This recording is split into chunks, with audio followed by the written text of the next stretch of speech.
Okay guys, so this is going to be your quick guide to efficient research, and we're going to start researching using JSTOR. All of the JSTOR login information is under the library tab on School Loop.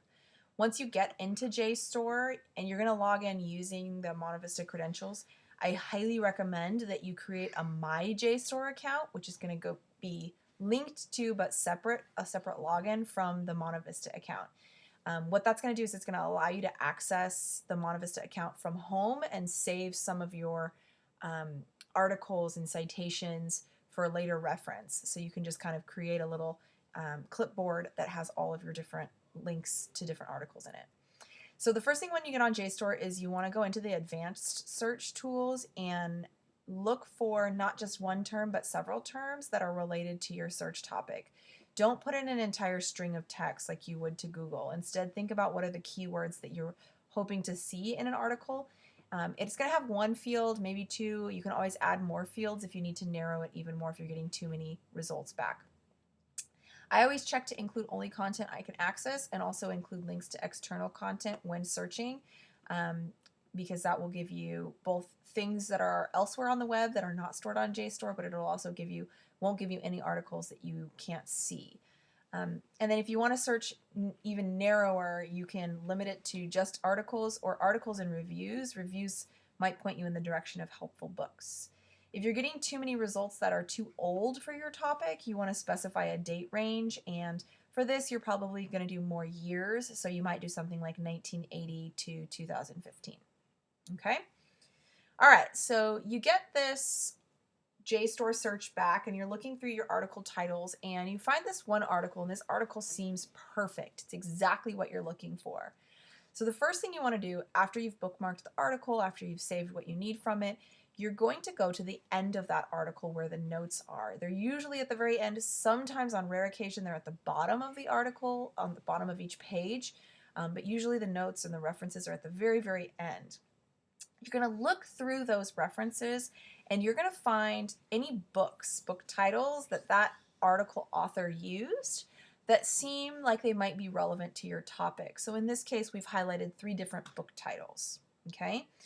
Next step is we're going to look for those books. So we go onto the library's catalog. Now this just happens to be the catalog for the San Jose City Libraries, and it will show you here that this book is available at the King Library, nonfiction section, 3rd floor, and then there's a call number there for you to go and look for it. So we've taken and found, if you go back, Metaphors We Live By, the second title up here on the right, and looked it up and found that book in the library. So we can go and check out that book. We don't actually have to physically check it out. You can just pull it from the shelf and see if it's got anything relevant to you.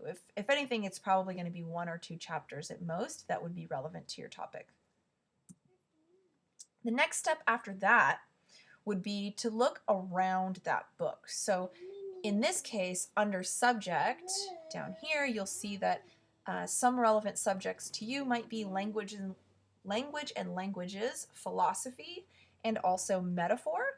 So those 2 topics, if they looked relevant to you, you might want to click on, and it will lead you to other books that are under that same subject or have been categorized that same way. Okay, the last thing with books is to remember that all of the similar books for nonfiction are shelved together. It's not like fiction titles where you have it organized by author's last name.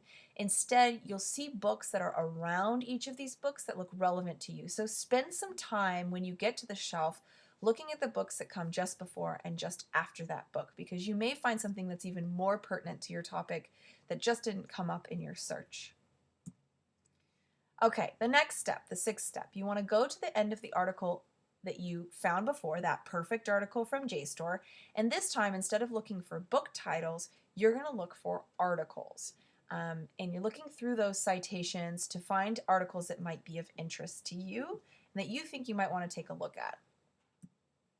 So you go back to JSTOR, or if they're more recent and they don't seem to be in JSTOR, you can search by item title, now over here, for a specific article and hope to find that specific article available on JSTOR. If it's not on JSTOR, it's possible it might be archived in a hard copy in the library. So you would want to look on the library catalogs if it's not available on JSTOR. Then, once you find those articles, you're going to go to the ends of those articles to find other titles, and the cycle's going to start again. So this time, that article, maybe the end notes take you to new books, they might take you to new articles, and you're going to keep looking at those things until you feel like either you've gotten too far away from your topic or you feel like you're circling back to citations that you've seen before. The very last step you can use is to do a general Google search. Notice that we're already on step 9. We're 9 steps in before we've gone to Google to do the basic Google search.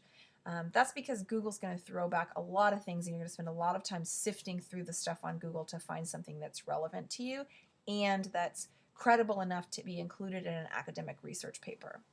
So step 9, now we're going on to Google, and we're going to use the buzzwords or the key terms that we've learned now that we've read around our topic. This is really essential. Sometimes kids miss articles, key articles, or key books, not because they're not looking hard enough, but because they haven't honed in on yet what the word is or term is for what it is that they're looking for in the academic realm for that subject.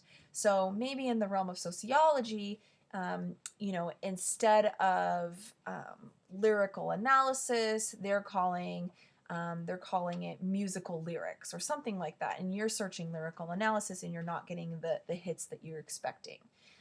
Once you have those buzzwords, those key terms that are being used in all those articles that are really relevant to your topic, that's what you want to search Google for. Don't just put in your research question and expect that you're going to get a good result.